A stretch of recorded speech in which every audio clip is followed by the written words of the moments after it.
എന്തല്ല എല്ലാവർക്കും സുഖം തന്നെയാ. കഴിഞ്ഞ ആഴ്ച ഒരു ലഞ്ച് ബോക്സ് റെസിപ്പി ആയിട്ടല്ലേ വന്നേ. ഈ ആഴ്ച ഒരു ലഞ്ച് ബോക്സ് റെസിപ്പി തന്നെയാണ്. ലഞ്ച് ബോക്സ് മാത്രമല്ല, നമുക്ക് മോർണിംഗ് ബ്രേക്ക്ഫാസ്റ്റായിട്ടും ഈവനിങ് ഡിന്നറായിട്ടും എല്ലാം ഉണ്ടാക്കാൻ കഴിക്കാനും പറ്റിയൊരു സാധനമായത്. അപ്പം ഓണിയൻ പറാത്ത ഉണ്ടാക്കാൻ എന്തെല്ലാം വേണ്ടതെന്ന് നമുക്ക് നോക്കുക. അതിന് 2 കപ്പ് ഗോതമ്പ് പൊടി എടുത്തിട്ടുണ്ട്. ഒരു മിക്സിംഗ് ബൗളിലേക്ക് ഇട്ട് കൊടുത്തിട്ടുണ്ട്. അതിലേക്ക് ഇനി വേണ്ടത് 1 ടീസ്പൂൺ വെളിച്ചെണ്ണ. 1 ടീസ്പൂൺ വെളിച്ചെണ്ണയും ആവശ്യത്തിന് ഉപ്പും ചേർത്തിട്ട് നമുക്ക് കൈകൊണ്ട് തന്നെ അതൊന്ന് മിക്സ് ചെയ്ത് കൊടുക്കണം. നല്ലോണം ഒന്ന് ചേർത്ത് കൊടുക്കാം. അതിന് ശേഷം ഞാനിതിലേക്ക് ഇത് കൈ ഉപയോഗിച്ചിട്ടല്ല കുഴക്കുന്ന, ഒരു കയ്യിൽ കണമുണ്ട. ആദ്യം കുറച്ച് വെള്ളം ഒഴിച്ച് കൊടുക്കാം. അപ്പോൾ 2 കപ്പ് മാവിന് നമുക്ക് ഏകദേശം വേണ്ടി വരിക ഒരു 3/4 കപ്പ് വെള്ളം.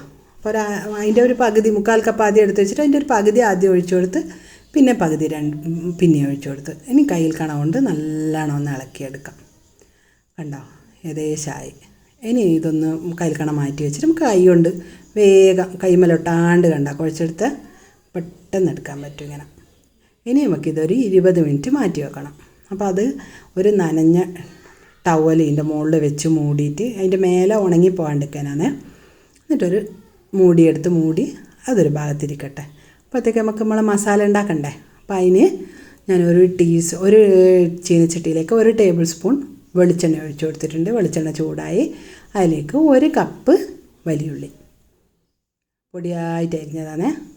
എന്നിട്ട് അതിലേക്ക് ആവശ്യത്തിന് ഉപ്പും ചേർത്ത് കൊടുത്തിട്ട് നമുക്കൊരു 2 മിനിറ്റ്, വെറും 2 മിനിറ്റ് ഇളക്കുമ്പോഴത്തേക്കന്നെ ഇതൊന്ന് വാടും. ആ ഒരു വാട്ടം മാത്രം മതി.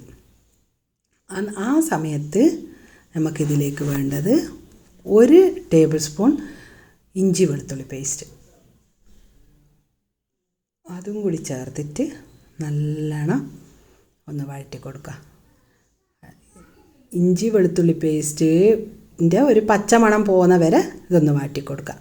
അത് വാടിയതിന് ശേഷം ഇഞ്ചി വെളുത്തുള്ളിൻ്റെ ഒരു പച്ചമണം പോയാൽ ഒരു 1/2 ടീസ്പൂൺ മഞ്ഞൾപ്പൊടി ചേർത്ത് കൊടുക്കുക. പിന്നെ 1 ടീസ്പൂൺ മുളക് പൊടി, കാശ്മീരി ചില്ലിയാണ് ഞാൻ ചേർക്കുന്നത്, നല്ലൊരു കളർ ഉണ്ടാവും അതിന് വേണ്ടിയിട്ടാണ്.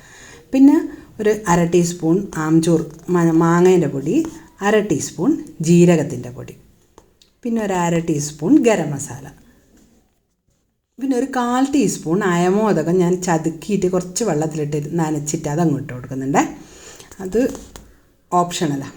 പിന്നെ 2 പിഞ്ച് കായം. പിന്നെ ഞാൻ ചേർക്കുന്നത് ഒരു 2 നുള്ള് കസോരി മേത്തി. അത് കയ്യിൻ്റെ അടിയിലിട്ട് നല്ലോണം ഒന്ന് ഞരടിയിട്ട് അതും കൂടി ഇട്ട് കൊടുക്കുക.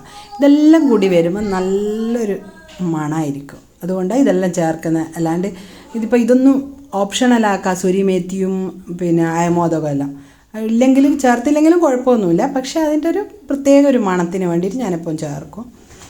നല്ലതും അത്. പിന്നെ ഈ പൊടികളെല്ലാം ഇടുമ്പോൾ വളരെ ശ്രദ്ധിക്കേണ്ടത് തിരി വളരെ താഴ്ത്തി വെക്കണം. അതിൻ്റെ ഒരു പൊടികൾക്കെല്ലാം ഒരു പച്ചമണം ഉണ്ടാവും. ആ മണം പോകുന്ന വരെ ഒന്ന് വഴറ്റിയിട്ട് സ്റ്റൗ ഓഫ് ചെയ്തതിന് ശേഷം മല്ലിയില ഇട്ട് കൊടുക്കുക. മല്ലിയില ഇട്ട് ആ ചൂടുള്ള സ്റ്റൗമ്മ തന്നെ അതൊന്ന് ആയിക്കോളും. ആ ഉള്ളിക്ക് നല്ല മല്ലീൻ്റെ മണവും കൂടിയും പിടിക്കുമ്പം നല്ലൊരു മണം നമുക്ക് കിട്ടും. അതൊരു പ്രത്യേക ഒരു അനുഭവം കേട്ടോ. അപ്പോൾ അതൊരു ഭാഗത്ത് മാറ്റി വെച്ചിട്ടുണ്ട്. ഇനി നമ്മൾ ചപ്പാത്തി പരത്തണ്ടേ, എടുത്ത് വെച്ചിട്ടുണ്ട്. കണ്ടോ, ഇനി ഇതൊരു ടേബിൾ ടോപ്പിലിട്ടിട്ട് ഒന്ന് നീട്ടി ഉരുട്ടിയെടുക്കാം. കണ്ടോ, ഇതുപോലെ ആക്കിയാൽ ഒരു 8 കഷ്ണം ഇവന്ന് മുറിക്കാം കേട്ടോ.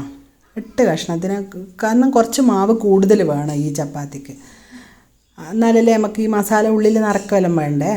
അപ്പോൾ അതുകൊണ്ട് 2 കപ്പ് മാവിന് 4 ഉരുളയാണ് എനിക്ക് കിട്ടിയത്. അപ്പോൾ ആദ്യത്തെ ഒരു ഉരുള ഇതുപോലെ വെച്ച് ചെറുങ്ങനെ ഒന്ന് പരത്തിയെടുക്കാം.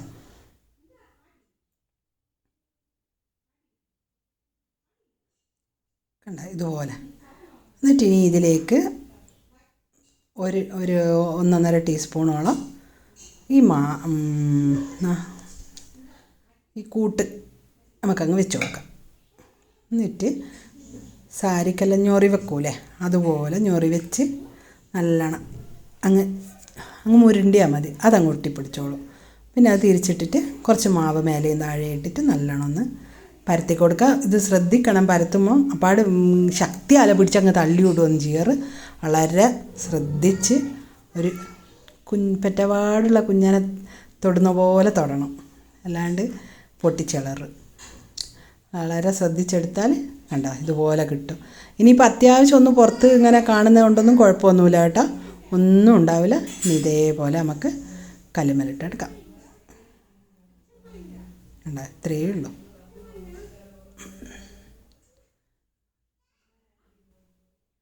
കല്ലുമ്മൽ എണ്ണയൊന്നും ആക്കണ്ട. ഇതെല്ലാം 2 ഭാഗവും വേകുന്നവരെ തിരിച്ചു മറിച്ചിട്ട് ഹൈ ഫ്ലെയിമിൽ തന്നെ ഇടാം കേട്ടോ. ഒരു ഭാഗമായിട്ടുണ്ട്, മറ്റേ ഭാഗം അത് തിരിച്ചിട്ടുകൊണ്ടേ ഇരിക്കണം. വേണ്ടോ, തിരിച്ചു ഇട്ടുകൊണ്ടേ ഇരിക്കണം.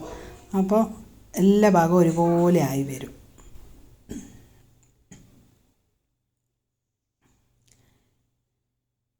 ഞാനിപ്പോൾ ഇതിൻ്റെ മേലേക്ക് കുറച്ച് 1 ടീസ്പൂൺ നെയ്യ് ഒഴിച്ച് കൊടുക്കുന്നുണ്ട്. നിങ്ങൾക്ക് നെയ്യോ വെളിച്ചെണ്ണയോ വേണമെങ്കിൽ ഒഴിക്കാം, അതും ഓപ്ഷണലാണ്.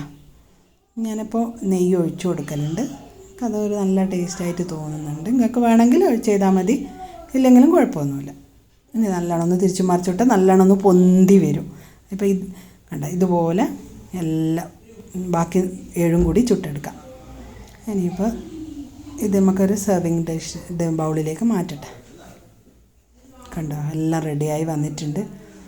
സൂപ്പറായിട്ട് ഇങ്ങനെ തൊടുമ്പോൾ ഇങ്ങനെ പോരുന്നില്ലേ, നല്ല ഭംഗിയുണ്ട് കാണാൻ, തിന്നാനും നല്ല ടേസ്റ്റാണ് കേട്ടോ. എല്ലാവരും ഉണ്ടാക്കി കഴിച്ചു നോക്കണം. അടുത്ത ആഴ്ച വേറൊരു ഡിഷുമായിട്ട് വരുന്നത് വരെ താങ്ക് യു.